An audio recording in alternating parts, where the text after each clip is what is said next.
9వ అధ్యాయం 19వ సర్గ. విశ్వామిత్రుని కోరిక. ఇలా తనను ప్రార్థించిన దశరథుడిని సంతోషంతో వికాసంతో చూసిన విశ్వామిత్రుడు రాజును చూసి అంటాడు ఈ విధంగా: ఓ రాజేంద్ర, రఘువంశం సత్యసంధతకు దాన మహిమకు ప్రపంచంలో ప్రసిద్ధిగాంచింది. అంత గొప్ప వంశంలో పుట్టిన నువ్వు ఈ రెండింటిలో దయాతిశయంతో నన్ను మర్చిపోయేటట్లు చేశావు. నీ వంశమేమో సూర్యవంశం, కులగురువేమో వశిష్ఠుడు, నీ గుణాలేమో లెక్కలేనన్నివి. ఇలాంటి నువ్వు ఎలా మాట్లాడాలో అలానే పలికావు. నేనేది కోరినా తప్పకిస్తానంటున్నావు. నా మనసులో ఉన్నదాన్నే నేను అడుగుతాను. నా కోరికను నీవు నెరవేర్చి దశరథుడు ఎట్టి సంకట సమయంలోనూ ఆడి తప్పేవాడు కాదన్న కీర్తిని సంపాదించుకో. ఇక నేను చెప్పాలనుకుంది చెప్తా విను. నేను ఇప్పుడు ఒక యజ్ఞం చేద్దామని సంకల్పించుకొని దీక్ష పూనాను. దాన్ని ఏ విధంగానైనా విఘ్నం చేయాలని మారీచ సుబాహువులు అనే 2 రాక్షసులు పంతం పట్టారు. వాళ్ళిద్దరూ కామరూపులు, దయా దాక్షిణ్యాలు లేనివారు, అస్త్ర లక్షణాలు తెలిసినవారు, మహాబలవంతులు, గురి తప్పక కొట్టగలిగేవారు. వాళ్ళు ఏం చేస్తారంటావేమో, నెత్తురుని మాంసాన్ని కుప్పలు కుప్పలుగా యజ్ఞవేదిక మీద గుమ్మరిస్తారు. సదస్సులను వచ్చిన మునులను తన్ని మేము చూస్తుండగానే చంపుతారు. వాళ్ళు ఈ విధంగా యజ్ఞాన్ని విఘ్నం చేస్తున్నందువల్ల ఉత్సాహమంతా పోయి కష్టపడి నా ఆశ్రమాన్ని వదిలి నువ్వు సహాయం చేస్తావేమోనని అడుగుదామని ఆశతో వచ్చాను.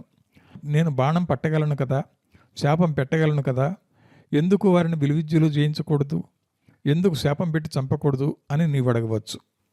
ఆ పాపాత్ముల బలగర్భాలను అణిచి వారిని యమలోకానికి పంపడానికి నాకు కష్టం కాదు. కానీ యజ్ఞ దీక్ష సమయంలో నేను కోపంతో వీళ్ళు పట్టకూడదు, శపించనూకూడదు.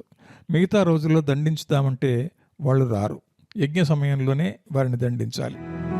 శ్రీరాముడిని తనతో పంపమని దశరథుడిని అడిగిన విశ్వామిత్రుడు తాను చెప్పదలుచుకున్న విషయాన్ని కొనసాగిస్తూ, విశ్వామిత్రుడు, నాకు కావలసిన సహాయం ఏమిటంటావా? పెద్దవాడిపైన నీకు నేను శ్రమ ఇవ్వదలుచుకోలేదు. కమలాల మీద తుమ్మెదల్లాగా ముద్దైన ముఖం మీద ముంగురులతో అందమైన జనపాలతో బలానికి స్థానమైన నీ గారాల కొడుకు శ్రీరామచంద్రమూర్తిని సత్యపరాక్రముడిని నాకివ్వు. రాక్షసులతో యుద్ధం అన్నావు కదా, ఆ రాక్షసులు మాయావులంటివి కదా, మహాబల పరాక్రమ సంపన్నులంటివి కదా, అస్త్ర వేదులను కూడా అన్నావు కదా. అలాంటప్పుడు వాళ్ళతో యుద్ధం చేసేందుకు జానుడి పిల్లవాడిని తీసుకుని పోతే ప్రయోజనం ఏమిటి అని నీకు అనుమానం రావచ్చు. నేను కాపాడుతున్నంత వరకు నీ కొడుకు మారీచాది రాక్షసుల సమూహాన్ని సులభంగా చంపగలడు. వారి బలం అతిశయం ఎంతదైనా దయాధర్మాలనే గుణాలు అసలే లేనందువల్ల, నీచులైనందువల్ల అసాధ్యులు కారు. అయినప్పటికీ వారిని చంపగల బలశాలి ఒక్క శ్రీరాముడే కానీ మరెవరూ లేరు. నా యజ్ఞాన్ని రక్షించగల సమర్థుడైన శ్రీరాముడిని నా వెంట పంపు. నువ్వు ఈ కార్యాన్ని నెరవేరిస్తే నీ కొడుకుకు నేను ఎన్నో శుభాలు కలిగిస్తాను. రాముడు లోకంలో విశేషమైన కీర్తిమంతుడిగా ప్రకాశిస్తాడు. వారెంత బలవంతులైనప్పటికీ పాపాత్ములు, ధర్మహీనులు అయినందున యుద్ధంలో శ్రీరాముడిని ఎదిరించి నిలవలేరు. పాపం ఎంత బలంగా ఉన్నా ధర్మమే గెలుస్తుంది. రాముడు పసిబాలుడని, యుద్ధం చేసే శక్తి లేనివాడని, పుత్రుడిపై ఉన్న మోహాన్ని వదిలిపెట్టు. రాక్షసులు నీ కొడుకు ఎదుట నిలవలేరని ప్రమాణం చేసి చెప్తున్నాను అని అంటాడు. సంసారిగా ఉన్న దశరథుడికి పుత్రుడిపై మోహం ఎందుకుండదు? ఆయన కొడుకు బలాబలాలు ఆయన కన్నా ఎక్కువగా విశ్వామిత్రుడికి ఎలా తెలుసును అన్న సందేహం కలగవచ్చు. శ్రీరాముడు పేరుకే దశరథుడు కొడుకు, నిజానికి లోకాలకెల్లా తండ్రి. ఆ విషయాన్ని చెప్తూ, శ్రీరాముడు లోకాన్ని ఉద్ధరించడానికై పుట్టాడు కానీ దశరథుడు ఇంట్లో సుఖపడటానికి కాదంటాడు విశ్వామిత్రుడు. శ్రీరాముడు తన కొడుకని దశరథుడికి ఎంత ప్రేమందో జగజ్జనకుడైన ఆయనకు అంతకన్నా ఎక్కువ ప్రేమ లోకం మీద ఉంది. సత్యమెరిగిన దశరథుడు శ్రీరాముడిని తన కుమారుడనే తలపోస్తున్నాడని, సత్యమెరిగిన తనలాంటి వారు ఆయనను భగవంతుడిగా చూస్తున్నారని కూడా అంటాడు. ఆయన అందరి సొత్తు కానీ కేవలం దశరథుడు ఒక్కడి సొత్తు కాదని విశ్వామిత్రుడు స్పష్టం చేస్తాడు. రాజేంద్ర, శ్రీరాముడి సత్యపరాక్రమం నాకు తెలుసు. కావాలంటే వశిష్ఠుడిని అడుగు. అంతటితో తృప్తి కలగకపోతే ఇక్కడున్న తపస్సులందరినీ అడుగు. వీరందరికీ శ్రీరాముడి మహిమ తెలుసు. నీకు ధర్మాన్ని అభివృద్ధి చేసి ఊర్ధ్వలోక సుఖం అనుభవించాలని ఉంటే, మంచి కీర్తివంతమైన ఐహిక ఫలాలను అనుభవించాలని ఉంటే శ్రీరామచంద్రుడిని నాతో పంపు. పనికిమాలిన సందేహాలన్నీ వదిలిపెట్టు. పంపకపోతే నీకింక ఇహపరాలుండవు. వశిష్ఠుడు, ఇతర పురోహితులు, సుమంత్రుడు, ఇతర మంత్రులు నీ కొడుకును నా వెంట పంపమని అంటేనే పంపు. వాళ్ళు వద్దంటే మానే. నేను చేయబోయే యజ్ఞం పూర్తి అవడానికి ఈ రోజు నుండి 10 రోజులు సమయం ఉంది. ఈ యజ్ఞం రాక్షసుల వల్ల విఘ్నం కాకుండా కాపాడబడాలి.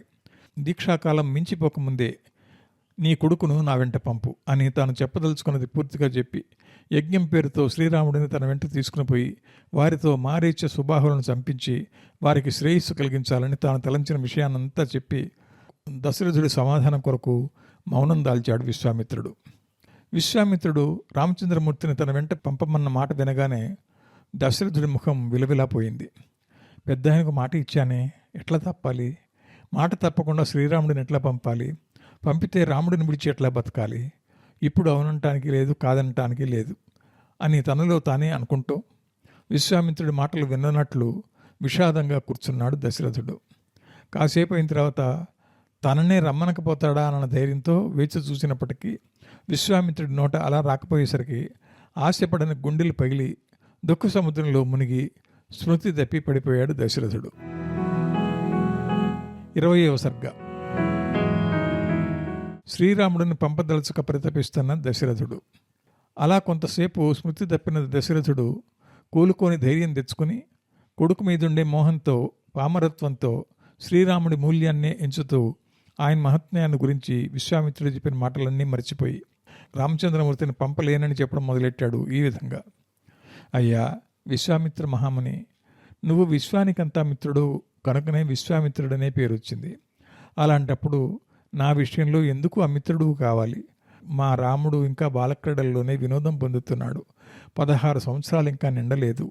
అందుకే యుద్ధ యోగ్యుడు కాదు. కమల నేత్రుడైన రాముడు సూర్యాస్తమయం కాగానే కమలాలు ముకుళించినట్లే నిద్రతో కళ్ళు మూసుకుపోయేవాడు. రాత్రి వేళలే సంచరిస్తూ రాత్రుల్లో ఎక్కువ బలవంతులై రాక్షసులతో యుద్ధం ఎలా చేస్తాడు? విశ్వామిత్ర, యజ్ఞం రక్షించబడటమే కదా నీకు కావాల్సింది. దానిని నేను నెరవేరుస్తాను. నా దగ్గర ఒక అక్షౌణ సైన్యం ఉంది. ఈ సేననంతా తీసుకుని నీ వెంట వస్తాను. నా భటులందరూ అస్త్రశస్త్ర విద్యలలో ఆరితేరిన వారే, సమర్థులే, వీరులే, రాక్షసులతో యుద్ధం చేయడానికి శక్తి ఉన్నవారే, మిక్కిలి సాహసవంతులే. సేనను మాత్రమే పంపక నేను కోదండధరుడనై యుద్ధ భటులతో సహా వచ్చి నీ యాగాన్ని నా ప్రాణమున్నంత వరకు రాక్షసులతో యుద్ధం చేసి రక్షించదను అని మాటిస్తున్నాను. నన్ను నమ్ము మునీంద్ర. నువ్వు అడిగిన పని కాకలు తీరిన యోధులమైన మాకే కష్టసాధ్యమని అనుకుంటే యుద్ధ యోగ్యుడు కానీ పసికూనను విలువిద్య చక్కగా తెలియని వాడిని, బలవంతుడెవరో బలహీనుడెవరో, ఎవరితో ఎలా పోరాడాలనో ఏమాత్రం తెలియని వాడిని, యుద్ధ నైపుణ్యం లేని పాలబొగ్గల పసివాడిని, మంచివారితో మెలగగలడే గాని దుష్టల నడవడి తెలియని వాడిని, రాముడిని నీవు రాక్షసులతో యుద్ధం చేయడానికి తీసుకుని పోవడం న్యాయమేనా? కౌశికనందన, కులం రీత్యా గుణం రీత్యా నీచులు, ఉగ్గుపాలతో వంచన నేర్చినవారు, మనుష్యులను తినేవారిని రాక్షసులను వధించేందుకు గొప్ప కులంలో పుట్టి గొప్ప గుణం గలవాడై వంచనంటే ఏంటో తెలియని వాడైన సామాన్య మనుషుడు, పుట్టు వెంట్రుకలు కూడా ఇంకా తీయని పసిబాలుడు రాముడు సమర్థుడని గొప్ప మనసున్న ఆలోచనాపరుడువైన నువ్వెట్లా అనుకున్నావయ్యా? మునీశ్వర, మా రాముడు రాత్రి వేళల్లో పక్కలో ఎవరైనా లేకపోతే నిద్రపోడు, చీకట్లో ఒంటరిగా పొమ్మంటే ఏడుస్తాడు. అలాంటి వాడు కారడవుల్లో గుట్టల్లో మిట్టల్లో నీ వెంట ఎట్లా నడుస్తాడు? ఒకవేళ వాడు నడిచినా నా మనసు ఎట్లా సహిస్తుంది? వాడు నా ప్రాణం. వాడు కష్టపడితే నా ప్రాణం పోయినట్లే. రాత్రుల్లో తల్లి దగ్గర పండుకొని ఆమె చేయిని దిండుగా తనకు తలకింద ఉంచుకొని తల్లి రెండో చేతిని తన మీద వేసుకుని ఆమె చెప్పే కథలకు ఊకొడుతూ నిద్రపోయే బాలుడు ముళ్లలో కటిక నేలపై ఎలా నిద్రపోతాడయ్యా? వాడికి ఇంకా బుగ్గలు గిల్లితే పాలు కారుతాయే. ఒకరి చాటున ఉండవలసిన పసివాడు అడవుల్లో కందమూలాలు తింటూ రాక్షసులతో యుద్ధం చేయడం అంటే అదెంత అసంభావితమైన కార్యమో ఆలోచించు. అయ్యా, శ్రీరామచంద్రమూర్తి అంటే నాకు నా ప్రాణంతో సమానం. వాడికి నాకు ఎడబాటు కలిగిస్తే నా ప్రాణం ఈ దేహంలో ఉండదు. నేను చనిపోవడం నీకు ఇష్టం లేకుంటే రాముడిని తీసుకుని పోవద్దు. నాకిప్పుడు 60,000 ఏళ్ల వయసు. లేక బిడ్డలు పుట్టారు. ఈ వయసులో మమ్మల్ని వాడితో వేరు చేయవద్దు. నాకున్న 9 కొడుకుల్లో ఒకటినే కదా అడుగుతున్నానంటావేమో. 9 జ్యేష్ఠపుత్రుడే నిజమైన పుత్రుడు. పైగా వాడు మికిలి ధర్మాత్ముడు. వాడిని ఎట్లా పంపిస్తా? పంపితే ఎట్లా జీవిస్తా? శ్రీ మహావిష్ణువు అవతారమైన శ్రీరామచంద్రమూర్తి మహత్యాన్ని విశ్వామిత్రుడు చెప్పినప్పటికీ దశరథుడు ఇంకా మా రాముడు పసిబాలుడు బాలక్రీడారాముడు అని అంటాడు పామరత్వంతో. పుత్ర వ్యామోహాన్ని వదలలేకపోతాడు. 16 ఏళ్ళు కూడా నిండినవాడు రాముడు అంటాడు. పసితనం తీరలేదనే అర్థం స్ఫురిస్తుంది ఆయన మాటల్లో. యుద్ధార్హుడు కాకపోవడానికి కారణం కేవలం వయసు తక్కువగా ఉండటమే కాదు, రాక్షసుల స్వభావం తెలియని వాడైనందున యుద్ధం చేయలేడని దశరథుడి ఉద్దేశం. దశరథుడి మాటల ప్రకారం శ్రీరాముడికి అప్పుడు 16వ సంవత్సరం నడుస్తుంది అనుకోవాలి. ఆ వయసులోనే కొన్ని రోజుల తర్వాత వివాహం జరిగింది. ఆ తర్వాత 12 ఏళ్ళు అయోధ్యలో గడిపాడు. అయోధ్యకాండలో ఒకానొక చోట సీతాదేవి చెప్పిన దాన్ని బట్టి శ్రీరాముడు అరణ్యవాసానికి బయలుదేరేటప్పుడు ఆయన వయసు 28 సంవత్సరాలు.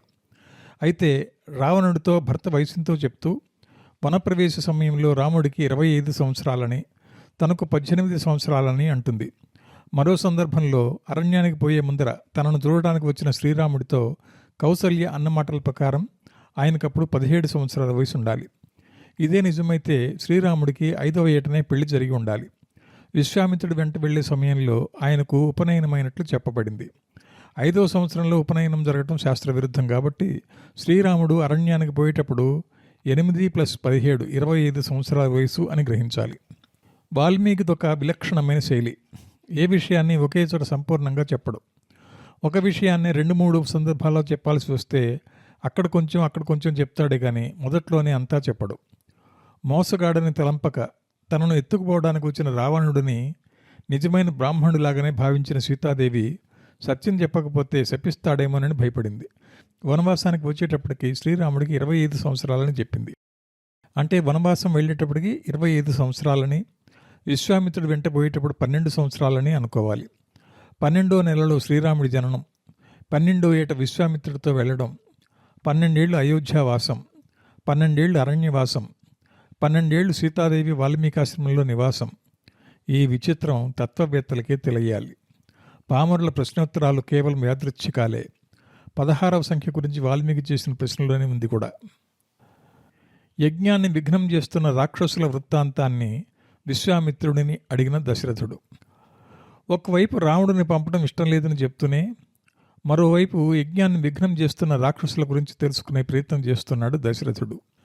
విశ్వామిత్రుడు యజ్ఞాన్ని చెరపాలనుకుంటున్న రాక్షసులు ఎవరని, వారు ఎవరి కొడుకులని, ఎవరి ఆజ్ఞ ప్రకారం అలా చేస్తున్నారని, వారు ఏ విధంగా యుద్ధం చేస్తారని, అస్త్రాలతోనా శస్త్రాలతోనా, ముఖాముఖిగా ఎదురుగా ఉండా, చాటునుండా, వారి బలమెంత, వారి ప్రమాణాలెంత, వారి పేర్లేంటి, వారి ప్రభువెవరు, శ్రీరాముడైనా సేనలతో వచ్చిన తానైనా వారు చేసే క్రియకు ప్రతిక్రియ ఎట్లా చేయాలి అని అడుగుతాడు విశ్వామిత్రుడిని.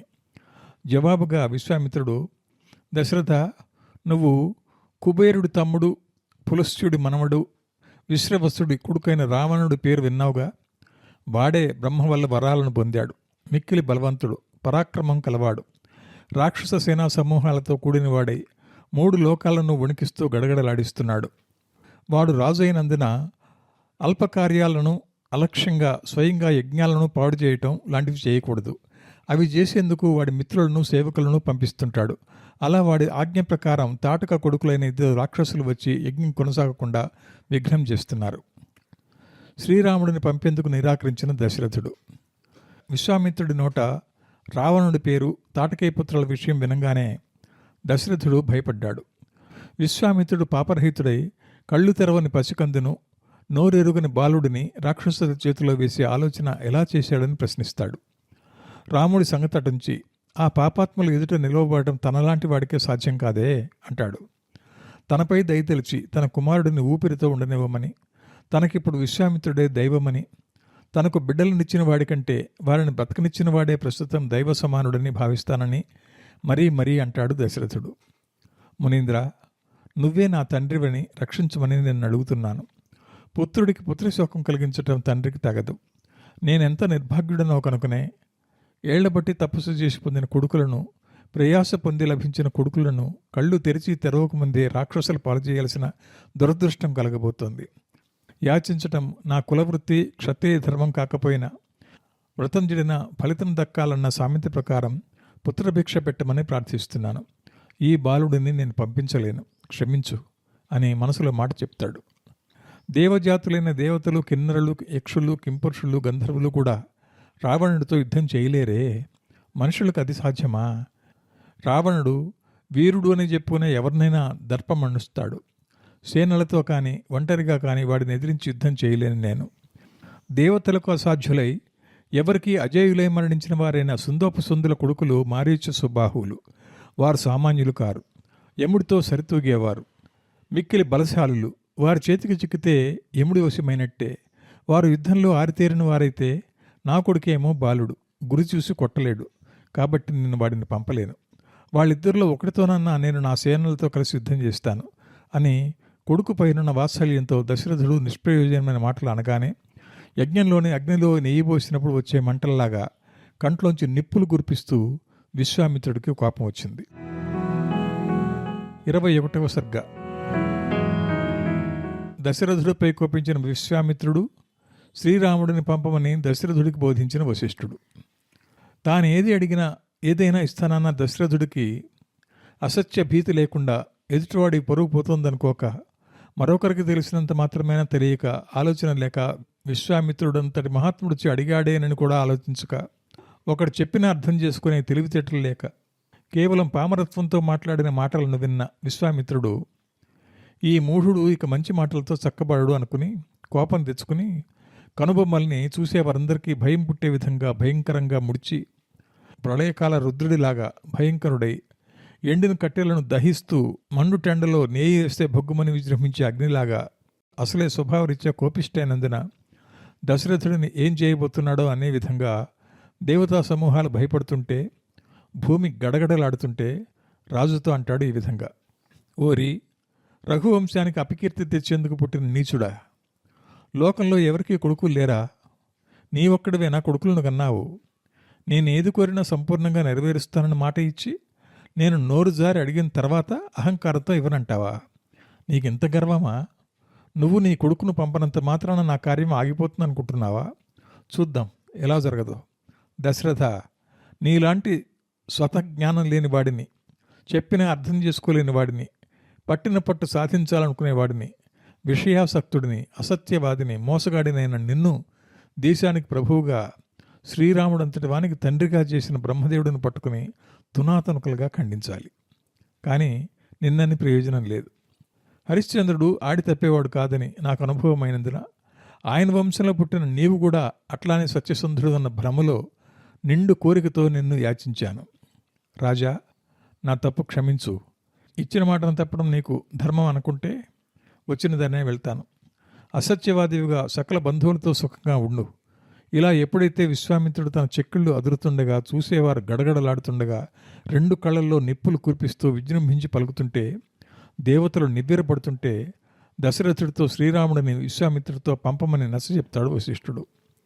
రాజేంద్ర, విశ్వామిత్రుడితో నువ్వు తొందరపడి ఆయన ఏది కోరినా ఇస్తానన్నావు. ఆ తర్వాతనే ఆయన తన కోరికను బయటపెట్టాడు. చెప్పిన తర్వాత నువ్వు ఆడిన మాట తప్పడం న్యాయమా? మహాత్ములు ఒకరిని యాచించడమే నీచంగా భావిస్తారు. అలాంటప్పుడు నీ మాట మీద చేయి చాచి అవలక్షణంలాగా నోరు జారి యాచించి చివరకు లేదు పొమ్మనిపించుకోవడం కంటే అవమానం ఇంకొకటి లేదు కదా. నువ్వు విశ్వామిత్రుడిని సామాన్య బిచ్చగాడిగా అనుకుంటున్నావు. అలానే చూస్తున్నావు. నువ్వు పుట్టిందేమో కకుత్స వంశంలో, పూనిందేమో సత్యవ్రతం, పేరేమో ధర్మాత్ముడన్న ప్రసిద్ధి. ఇలాంటి నువ్వు అబద్ధం ఆడవచ్చా? నీకు తప్పొప్పులు ఆలోచించే బుద్ధి బలముంది. ఇలాంటి కష్టాల్లోనూ చలించని ధైర్యం గలవాడివి, వ్రతభంగం లేకుండా సొంతంగా సాధించగల హితబుద్ధి గలవాడివి, సత్యవ్రతుడని నిర్మలమైన కీర్తి గడించావు, ముల్లోకల్లోనూ ధర్మాత్ముడన్న పేరు తెచ్చుకున్నావు. ఇలాంటి వాడు ధర్మం తప్పి మాట్లాడవచ్చా? ధర్మాత్ముడా, అన్ని లోకాల్లోనూ దశరథ మహారాజు మిక్కిలి ధర్మాత్ముడన్న కీర్తి సంపాదించి ఇప్పుడు స్వధర్మాన్ని విడిచిపెట్టవచ్చా? రాజేంద్ర, ఏం కోరినా చేస్తానని అన్నావు. కోరిక చెప్పిన తర్వాత చేయనని అనవచ్చా? చేస్తానని ముందు చెప్పి తర్వాత మాట తప్పి చేయకపోతే యాగాలను, బావులను, గుంటలను, తోపులను, ధర్మకార్యాలను చేరిస్తే కలిగే పాపమే కలుగుతుంది. అందుచేత శ్రీరామచంద్రుడిని విశ్వామిత్రుడి వెంట పంపడమే నీకు మేలైన కార్యం. అస్త్రవంతుడైనా కాకున్నా దివ్యామృతాన్ని రక్షించే అగ్నిలాగా విశ్వామిత్రుడి రక్షణలో ఉన్న రాముడిని ఎంతటి బలవంతుడైనా రాక్షసులైనా ఏం చేయలేరు. కాబట్టి శ్రీరాముడికి ఏ అపాయం జరుగుతున్న భయమూ లేదు, భయ కారణమూ లేదు. విశ్వామిత్రుడంటే అందరిలాంటి మునీశ్వరుడు కానే కాదు. విశ్వామిత్రుడంటే నువ్వేమనుకుంటున్నావో మనుష్య రూపం ధరించిన ధర్మం, పరాక్రమవంతుల్లో శ్రేష్ఠుడు, బుద్ధిబలంతో కొత్త కొత్త గొప్ప కార్యాలను చేయగల సమర్థుడు, మంచి వ్రతాలకు స్థానం, లోకంలో జంగమ స్థావరాల సమూహాలకు తెలియని అస్త్రాలు ఈయన వశంలో ఉంటాయి. అసమానుడు, దేవతలకు, కిన్నరులకు, కింపురుషులకు, అసురులకు, గంధర్వులకు, పన్నగులకు, గరుడులకు, వీరందరిలో సూర్యులనిపించున్న వారెవరికైనా ఇవి ఇలాంటివని పరీక్షించి తెలుసుకోవడానికి సాధ్యపడని మహాస్త్రాలు ఈయన వశంలో ఉన్నాయి. అని దశరథుడితో అంటూ శ్రీరామ మహాత్మ్యం చెప్పినా తెలుసుకోలేని అతడిని చూచి ఇంకా నమ్మకం కలిగేలా విశ్వామిత్రుడి అస్త్ర సంపత్తిని గురించి ఇలా చెప్పసాగాడు వశిష్ఠుడు. పూర్వం భృశాశ్వుడనే ఒక ప్రజాపతి ఉండేవాడు. ఆయన జయ, సుప్రభ అనే దక్షుడి 2 కూతుళ్లను పెళ్లి చేసుకున్నాడు. జయ వల్ల కోరిన రూపం ధరించగల పరాక్రమవంతులైన 50 మందిని, సుప్రభ వల్ల సంహారులనే అజేయ బలవంతులు, అసమాన శక్తివంతులైన 50 మందిని కన్నాడు. వాళ్ళందరూ అస్త్రాలయ్యారు. వాటన్నింటినీ భృశాశ్వుడి ద్వారానే ఆయన రాజ్యం చేస్తున్న రోజుల్లోనే తన తపోబలంతో సంపాదించాడు విశ్వామిత్రుడు. ఈ విషయంలో నీకు సందేహం అక్కర్లేదు. అవే కాదు, శివుడితో సమానమైన విశ్వామిత్రుడు ఎన్నో అస్త్రాలను కొత్తగా సృష్టించగల శక్తి గలవాడు. నీ కొడుకుకు అస్త్రాలు తెలియదన్న భయం వదిలి ఈయనతో పంపు. ఆయన ఏదో తన కార్యాన్ని తాను చేసుకోలేక రామచంద్రుడిని ఇమ్మని వేడుకునేందుకు వచ్చాడని అనుకోవద్దు. నీ కొడుకుకు మేలు కలిగించేందుకే ఆయన వచ్చాడు అని దశరథుడికి ధైర్యం చెప్పాడు.